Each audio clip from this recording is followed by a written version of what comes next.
we start our tour to Wadi Fukin. So we welcome you all joining us for this short tour to share with you some of the history as well as some challenges that Wadi Fukin is facing. Since we start from here, let's talk about the name of this village, which means the Valley of Thorns, and it came from Aramaic. And Aramaic was the spoken language 2,000 years ago or more in all over the country. So therefore, we will focus in history of the village, bearing in mind that this village never been abandoned since the creation. And this is Wadi Fukin, the Valley of Thorns. So I hope you will learn something and you know something about this village.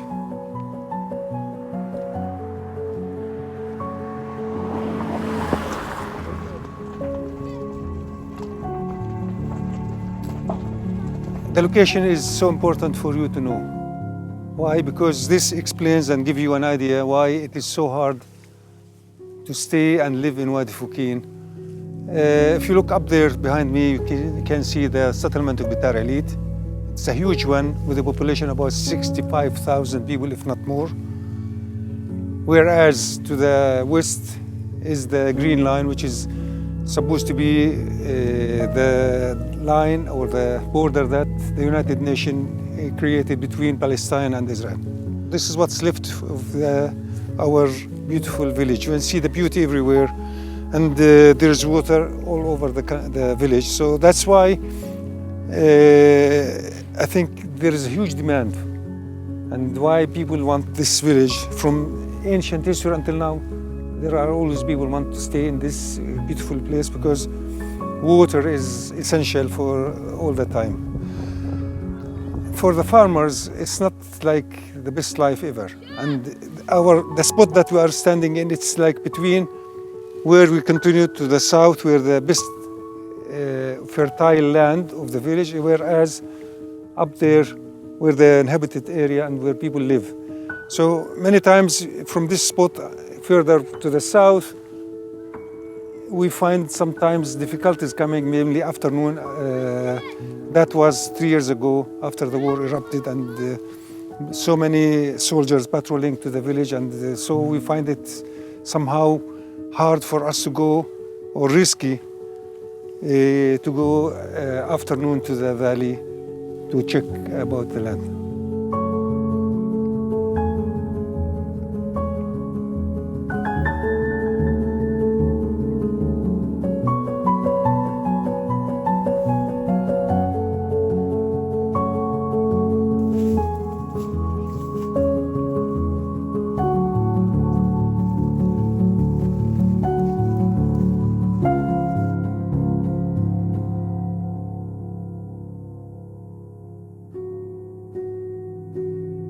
قرية وادي فوكين قرية حدودية تقع على حدود خط الهدنة عام 1948، ولذلك هي مستهدفة دائما من قبل الجيش، قوات الاحتلال الإسرائيلي والمستوطنين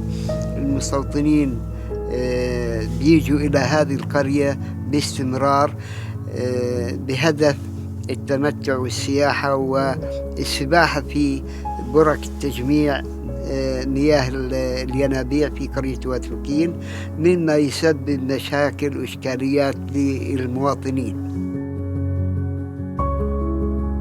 9,000 دنم تم احتلالها عام 1948، بقي منها 3,000 دنم. في أكثر من 500 دنم تم مصادرتها. المساحة اللي مسموح لأهل وادي فوكين بالبناء عليها فقط هي حوالي 160 دنم. باقي الأراضي كلها تخضع بالسيطرة الأمنية الإسرائيلية كمناطق سي. ومثل ما كنا هناك كمان يعني مخاطر كبيرة تعرض لها قرية وادي فوكين. في على سبيل المثال غير المستوطنة بيتار القابعة على أراضي وادي فوكين، هناك طريق بيتم الحديث عنها، راح يتم شقها تقريبا ذات المساحة 40 متر اسفلت هاي عرضها، غير عن المساحات الجانبية للطريق.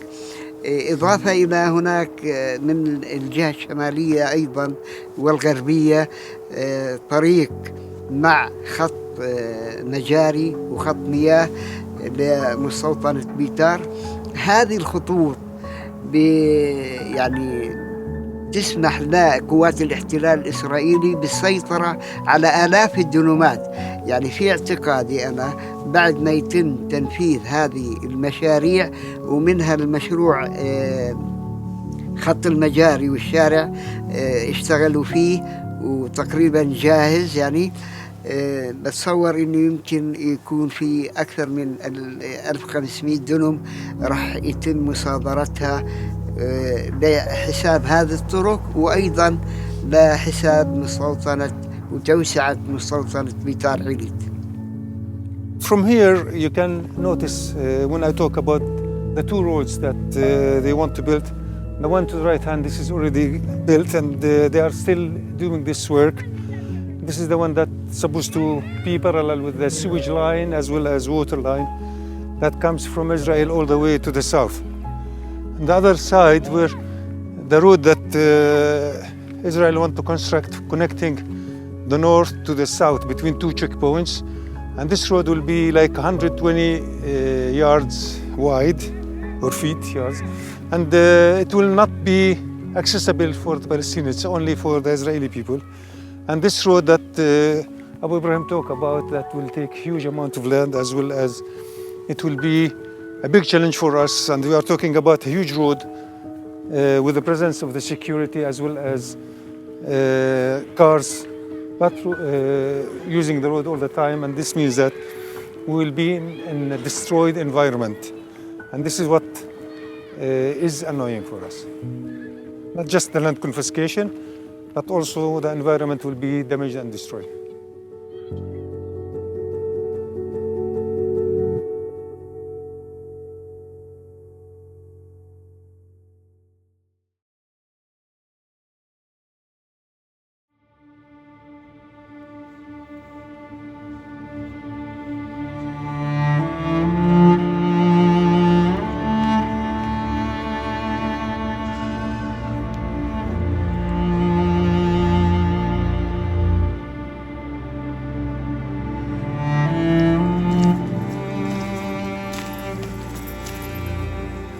My name is Fahmi Manasra, a resident of the village of Wadi Fukin.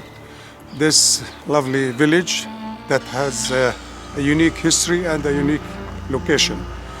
As we know that people have been living here for many thousands of years, till they were forced to deport the village due to the war of 1930s and 1940s.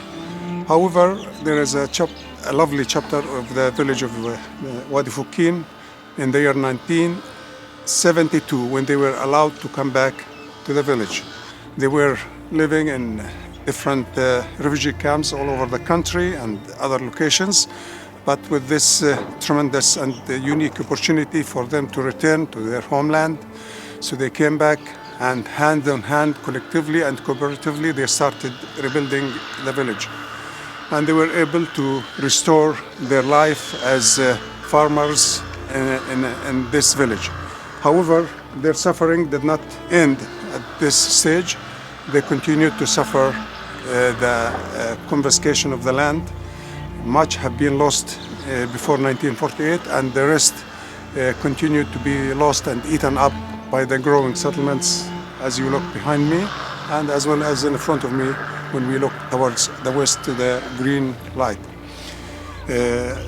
What I want to say as a resident in the village of Wadi Fukin, I want to focus on the fact that this village, with its population, a small little farming community, 1,500 people, the unemployment percent is so high, mainly after the war that had been started 3 years ago. And the hardship of the people had been demonstrated in lack of work, lack of freedom, lack of income. All these things that challenged the life of the people. It's not only let's say, affecting the well-being of the people, but actually it is affecting the core of their very existence in this village. We are wondering why this government and the Israeli side, they are conducting this extreme policy, deliberate and systematic policy, in order to force the people to suffer these consequences of lack of income, lack of freedom, dehumanization. This just is pushing the people towards the edge.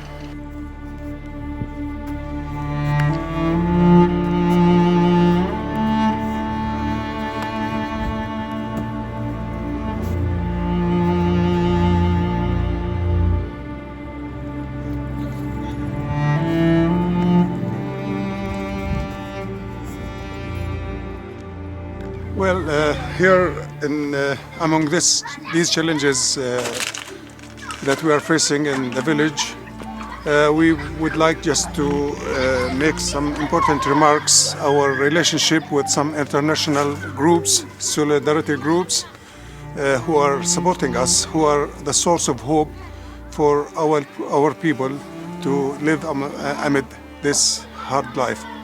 So behind me is a soccer field that had been constructed due to generous funds presented by the Methodist Church in California, and it is under the category that is called the Friends of Wadi Fukin, which is a kind of cooperation that had been launched in the year 2009 through the hard work of Reverend Michael Yushi from Alameda.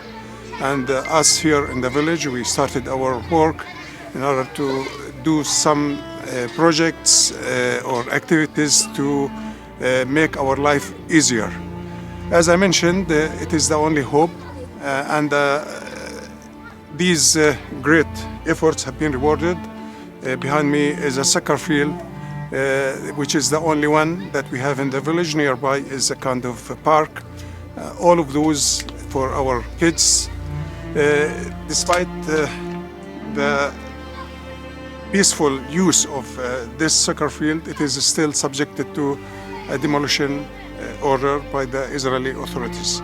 We hope this will survive the demolition, so it will keep hope for our kids to have their leisure time to practice their activities, as you see. Thank you so much. And the people usually they ask how we can help. This is an example. Just give us hope that you are supporting us, that you are remembering our people in this particular part in Palestine. Thank you so much.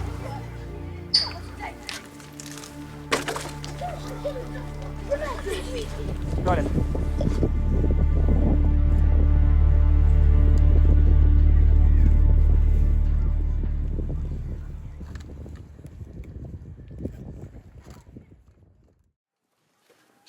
Habiba. That's how we live, and that's the life that we enjoy, and we have been living for centuries ago. And when we arrive here, we arrive at the olive trees.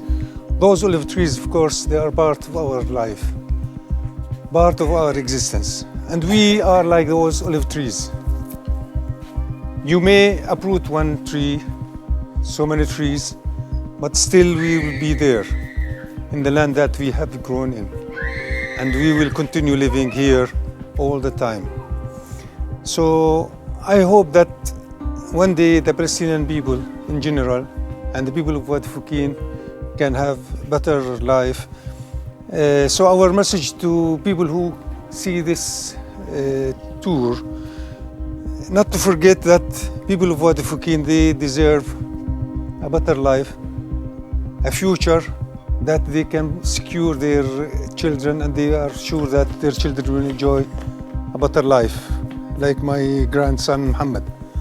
So I am always worried that what kind of life he will have in the future, as well the kids of Wadi Fukin in general, and also people of Wadi Fukin. So the issue of Wadi Fukin is just a microcosm. It's just an example of what's going on all over the country. So just remember us, remember that we need your presence all the time here in person, as well as to remember us whenever there is a need. And we hope that we will remain in this place forever, until generation and generation can live in peace with everybody in the world. Thank you for your attention.